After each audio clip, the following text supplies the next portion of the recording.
Could the HARP program be using technology that came from the Montauk Project?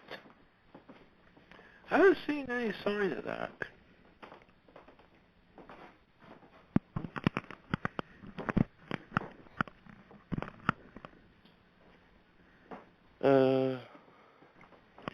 Wait, what did you say again? I haven't seen any sign of it. Oh, okay. It's a whole different frequency range. All right. So do you believe that the CERN particle accelerator is capable of producing You're wormholes? breaking up. You're cutting in and out. Can you hear me better? Yes, now I can. Anyways, do you believe that the CERN particle accelerator is capable of producing wormholes? Not by itself. So what do you think it needs? Probably got to get 3 or 4 of them gang together.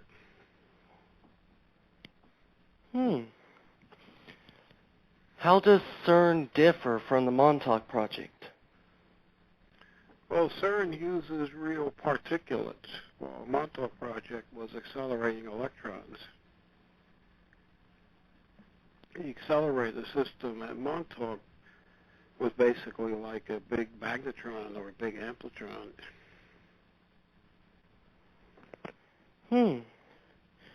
Interesting. Also, you said in your book that the opening of a portal or wormhole in the Philadelphia experiment allowed an influx of alien UFOs to come to this planet. There is a Bible verse that seems to describe this event, Revelation 9:2. And he opened the bottomless pit, and there arose smoke out of the pit as the smoke of a great furnace. And the sun and the air were darkened by reason of the smoke of the pit. And there came out of You're the breaking smoke. up again. Shoot. Well, I'm not breaking up now, right? It comes and goes. Whatever is going on the phone lines, it comes and goes. If you're using something like Skype, you may not be using the right microphone for it.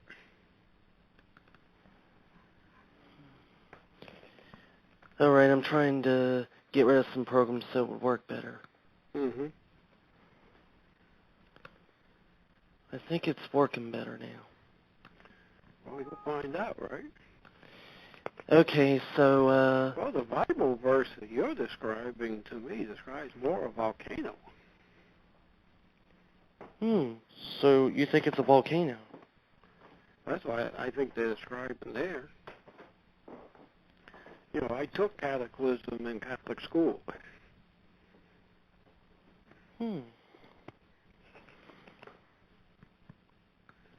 All right. Thanks for that. Anyways, the next question is, are you aware of the Montauk Project papers by Thomas, what's his name? I think his name is Thomas Skaggs or something. I've heard of it. I've never seen it.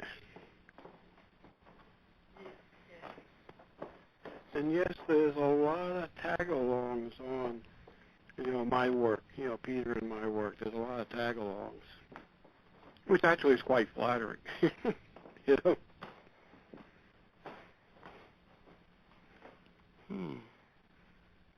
Are you aware of the SWGO frequencies? No, I'm not. Yeah, because the SWGO are, I guess it's certain frequencies, and one of them is 528 hertz.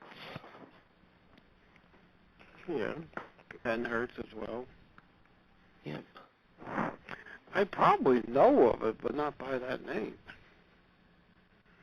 Well, I might not have pronounced it correctly. I mean, one person may have used the word, I think it was SWGO.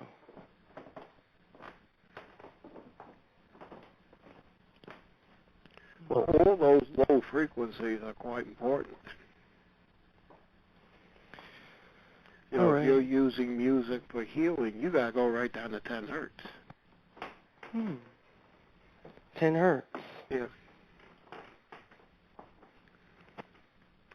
Because most of your healing aspects is below 100 hertz in music. All right, so which is what I call full spectrum sound. Full spectrum sound. Mm-hmm. Whoa. So how do you describe that, full spectrum sound? Well, most audio equipment, you're lucky if you make 30 hertz. But I found the real healing aspect is drumming below 100 hertz. And drums can go down to 10 hertz easily. You don't want to go down to 7, because 7 can be detrimental. So 7 hertz is detrimental? That can be detrimental. Detrimental to what specifically? To people. And were they actually experimenting in these frequencies? Well, of course they were. So have I. Whoa. You got to remember, I'm basically an audio communications engineer. I design, a lot of sound equipment.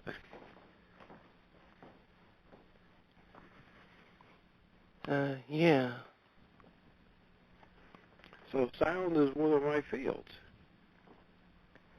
So, so you are aware of so you know all about the HARP program as well, do you? Mm-hmm.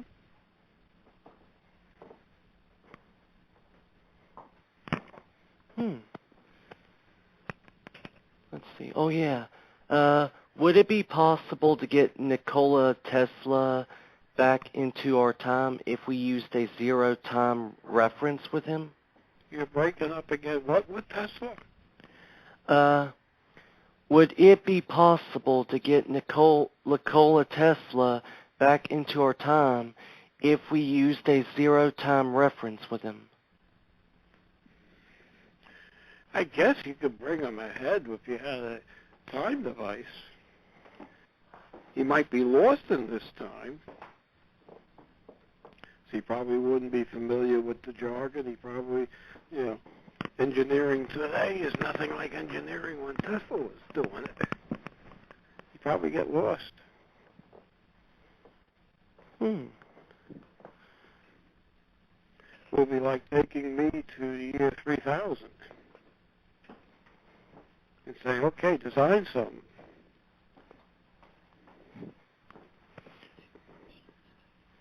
Are we on live? Well, I'm having it's over the telephone, but I have I have a podcast recorder, so it's making a podcast of our interview. Well, let me pick up the other phone. I have to go into the other room for something.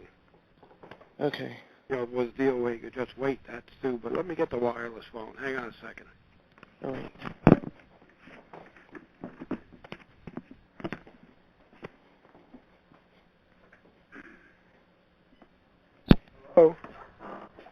Hello? Wow. Yeah. Yeah. Your voice is Let's put loud. it this way. When you get to be in your 60s, you can't hold it. Yeah. You have to head right off when it happens.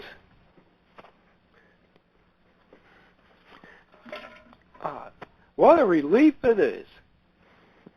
You there? Yes. Okay. You can talk. Well, are you ready for the next question? Sure. Okay. Maybe this will settle my stomach. What do you think would be the purpose in aliens coming through our open gateway to the Earth? And do you think their intentions are sinister or benign? What? Benign. Mm-hmm. Well, basically, the alien invasion basically came from Al Bielek, and I'm not saying he's right or wrong, but there are quite a few different groups of aliens here. Some are benign, some are sinister. They're interested in just observing all the way up to playing with our genetics, and some are here to harvest mankind. You know, it varies.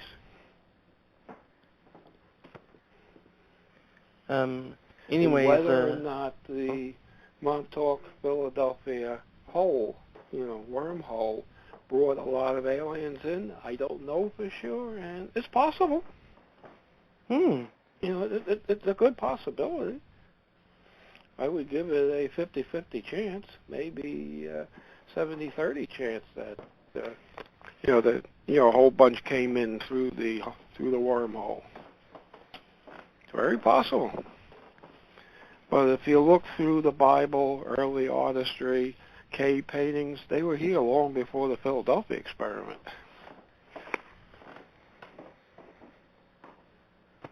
All right, thanks for your input. So, can you give us any more details about the horse statue in the future? No. We still don't know exactly what that was about.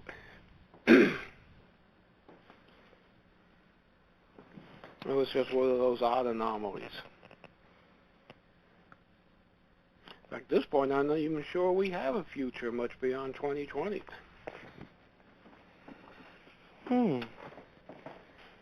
So, what do you think's going to happen around 2020? All right, you're asking about the 2020 business. Well, what it looks like to me, starting from about now on, the first thing we're going to see is probably the financial crash. We really haven't had it yet. Then, after that, the sun is building up to some sort of a mass CME, which means the Earth will be being bombarded by, coronal-type plasma from the sun. It will generate a massive EMP and probably wipe out most of our modern technology. Then, starting around 2017 to 2019, somewhere in there appears to be something. It looks like a gamma burst, but I don't think it is.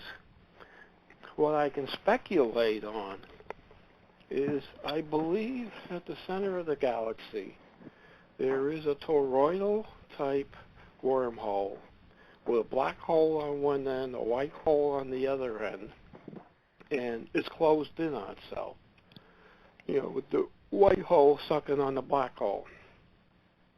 Now, a little bit of predictive engineering in physics says that most likely the event horizon will blast out from the junction of the two, the black and white hole, and it will make something like an ecliptic disk. And somewhere in this period, Earth and the solar system here is due to fall into that ecliptic disk. And from there, I don't know what it is. Quantum physics has a little operation that says if you have an energy field that's changing based upon the dynamic and the power of the energy field, you get an intelligence. And we may be actually looking at what mankind calls God here. I'm not sure. Because you've got an almost infinite energy supply with a massive dynamic. So as far as we're concerned, it's an infinite intelligence. Now, there's another very interesting thing. It's coming to light that we're actually two galaxies. We're a Sagittarian galaxy and the Milky Way galaxy, and the Sagittarian galaxy crashed into the Milky Way. This may be why there's some inconsistencies in our God concept. The God of Abraham is somewhat violent and somewhat demanding, and the God of Jesus Christ is very peaceful and very loving, which to me, and a lot of other people, there is a discontinuity here.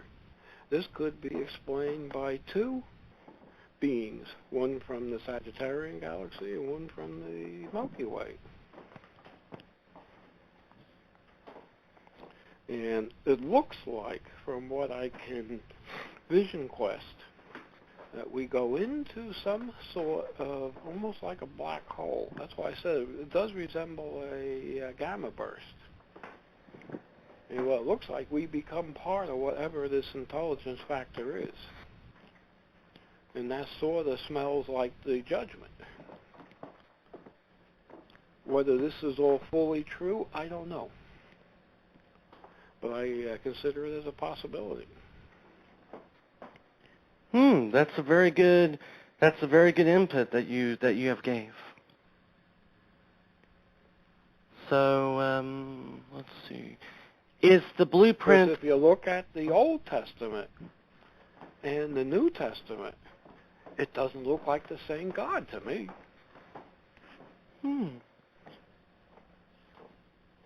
So there could possibly be two highly intelligent beings that have been battling it out. For God knows, I hate to use that term, how long.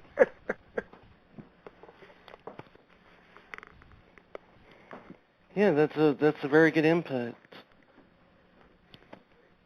So, But scientifically, it makes quite a bit of sense to me.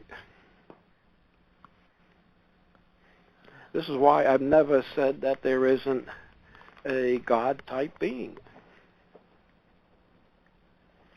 I personally do not believe in the deification of Jesus Christ. I'm not a Christian in that sense, although if we lived by the way he told us to live, this would be a much better world. You know, he had a very good message and, you know, a very good movement, but we know darn well the religions, the dogma that come out of that has had its bad times and good times.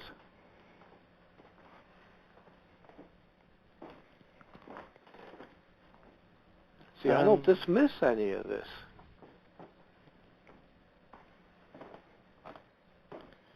You know, any of this deity stuff. I don't know.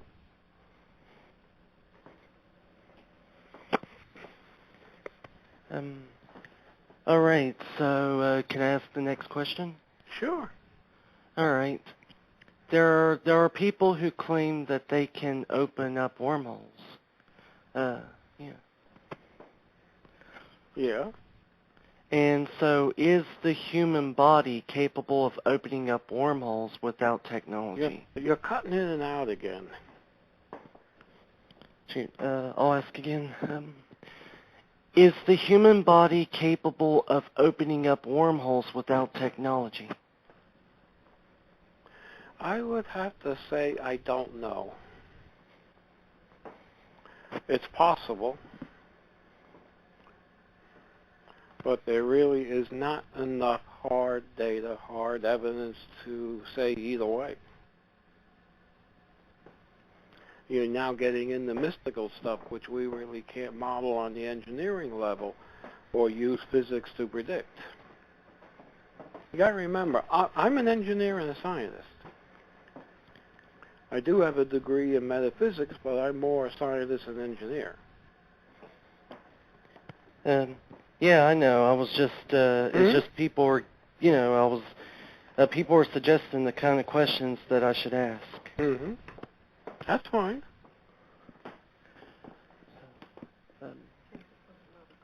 All right, another one is, that one? All right, your fans would like to know, like, would you like to open up a Facebook account? At this point, no. Because I'm living on a limited income. You know, I'm living on social insecurity. You notice how I said that. And I can't afford to have a computer. You know, what's the term? I can't afford to have the computer hard drive reformatted every couple of months. And Facebook, YouTube, email, all that stuff is where we get most of the viruses. And it's the viruses that destroy the computer. I would love to get a complete solid-state hard drive. I could put in there, put Windows on the hard drive, and just be able to restore where really it can't do any damage. Of course, any files and such will be lost when you go for a total reformat. And from what I can see, that's the only way to get rid of these damn viruses. So basically wipe the hard drive clean and start over.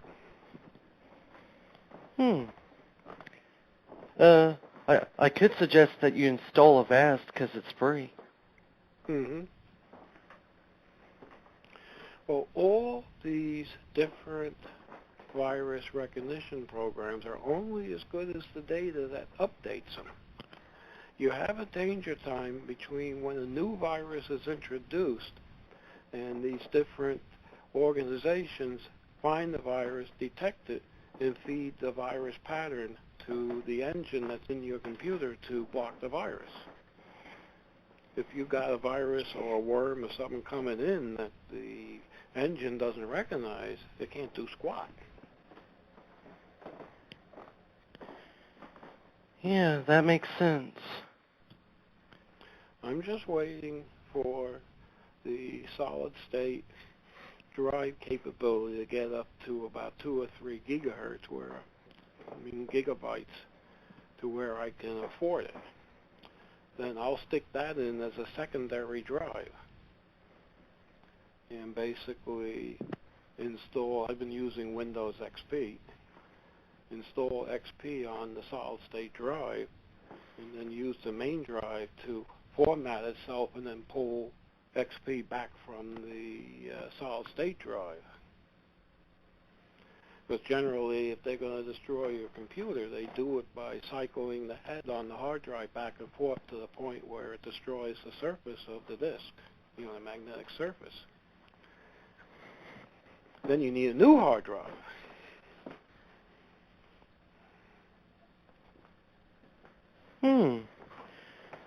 Yeah, that's interesting. So, the next question is, what kinds of computers did they use for the Montauk project? Oh, that was back in the days of mainframe. We had a Cray 1 and a Cray 2 there. The early cryogenically cooled computers based upon Josephson junctions and stuff like that. Actually, the computers that you're talking through now probably has more capability than that thing did.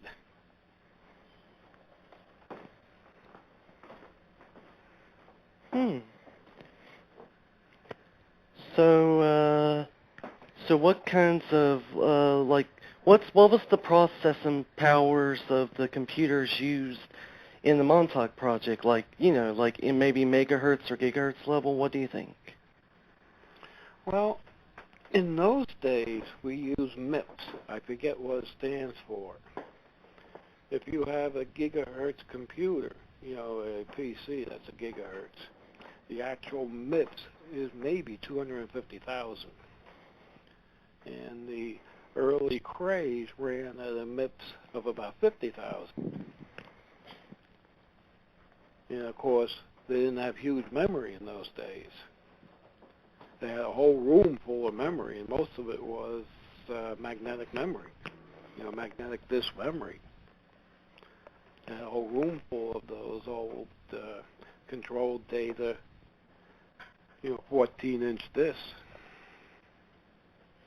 And I think the whole storage on that thing was about 50 megabytes.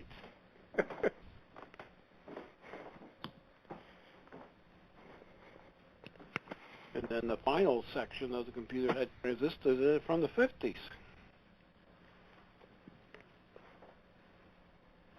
And exactly what the computer did, I don't know for sure. My job there was RF, radio frequency.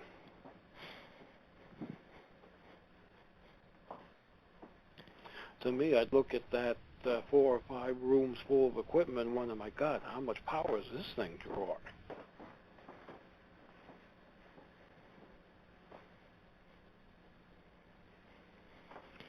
And probably your notebooks have more power today, more computing power.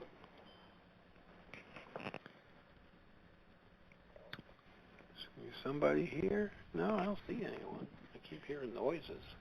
That's weird. Hmm. So anyways, do you believe that that frequencies are capable of opening up like wormholes or micro wormholes? Oh, sure it is. Got to remember, in quantum physics, everything is frequency. A frequency transform precedes all matter.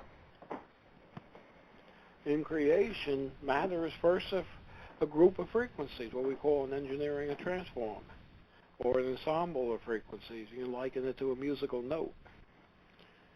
And then to build an object, you need a whole group of notes like a symphony, to make it simple to understand. But yes, frequencies, yeah, you can make wormholes of frequencies, sure you can.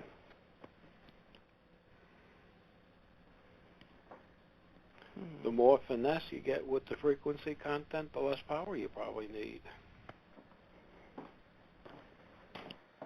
The frequency content at Montauk Project was very simple, so it took a lot of power.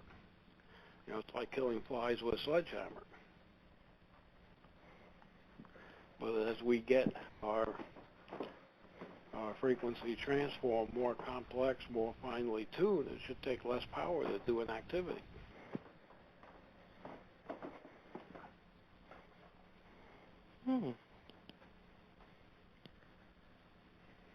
Next. Oh, okay. Sounds like you're going to sleep. I was just waiting for you to finish up on it because I didn't want to interrupt you. Mm-hmm. So the next one is, do you believe that frequencies cause this green fog around the ship in the Philadelphia experiment? I'm not sure what that was. I don't know.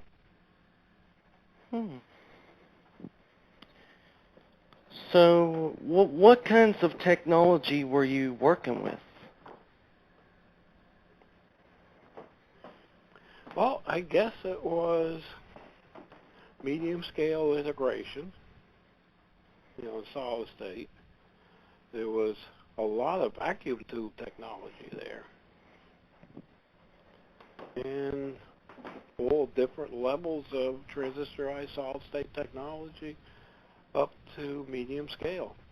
Like you find in the old DEC computers, the IBM 360s and, stuff like that.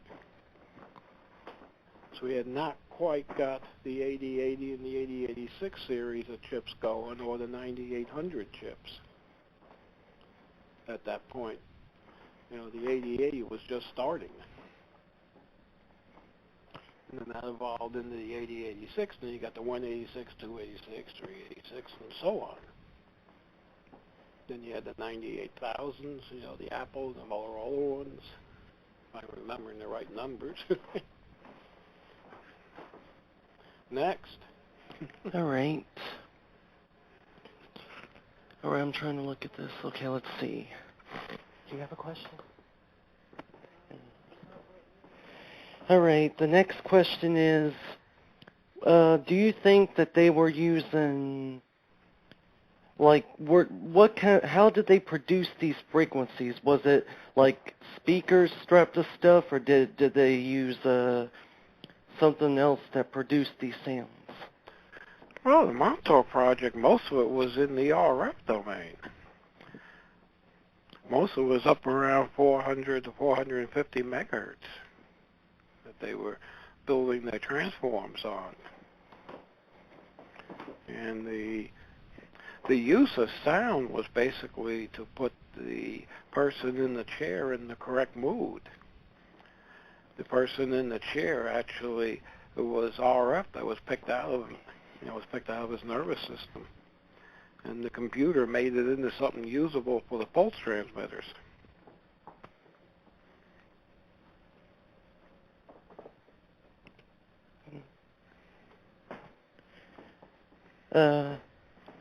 So, are you familiar with the technology that was used by Royal Raymond Rife? Yeah.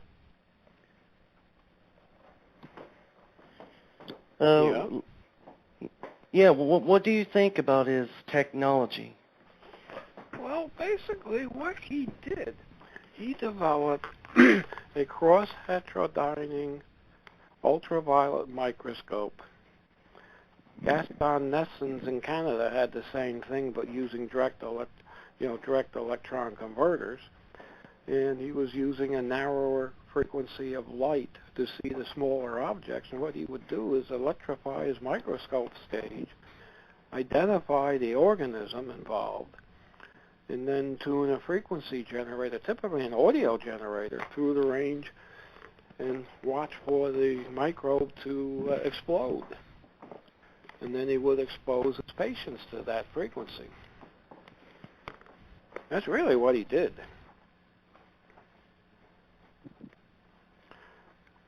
Do you think sound frequencies are capable of getting the body to repair itself? Oh, sure it is. That's been pretty much documented. That sound can have a natural healing effect.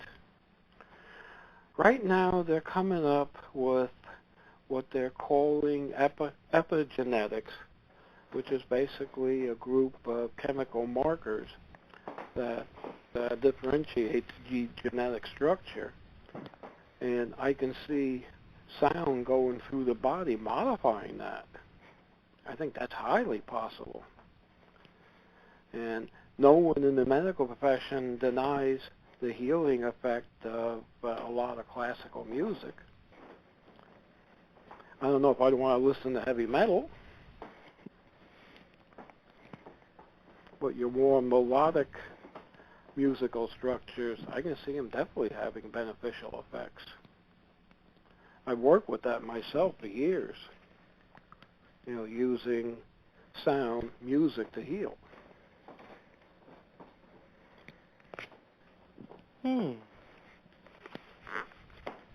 That's definitely a lot of interesting stuff that you know and you're working with. In fact, I believe you can use sound to reform the genetics, bringing a head out of the non-physical mind, a frequency pattern which represents your genetic structure at its peak. And that if you can generate something, if you can first bring this frequency pattern into the physical mind, the physical consciousness, and then use something akin to like a full body orgasmic state to distribute this frequency transform over the entire body, I think age regression is possible with that.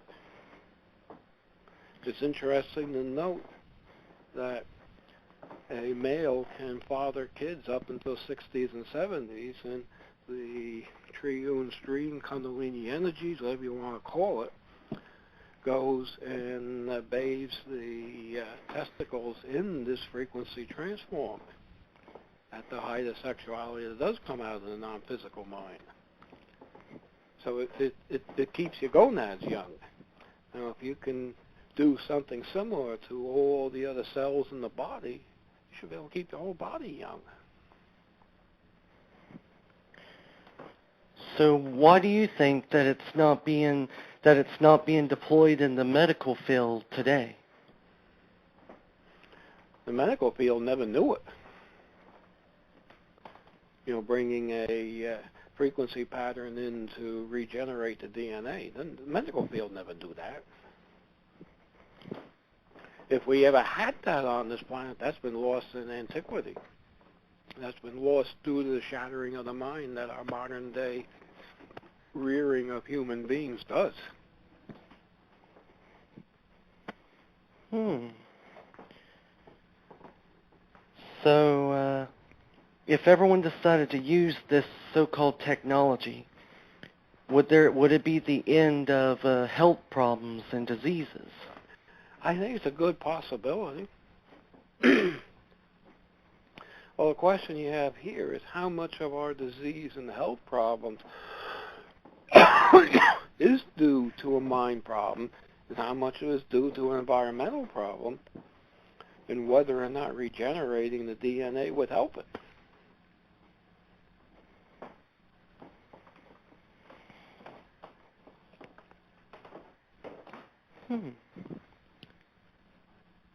Next. All right. Let's see. So, let's see. I guess I'm all out of questions for now. So thank you. Okay, sure. Thanks for having the interview. Sure. You get more questions, call back. All right, I will. Okay. Hey, Brian, thanks for calling. Bye-bye. Goodbye.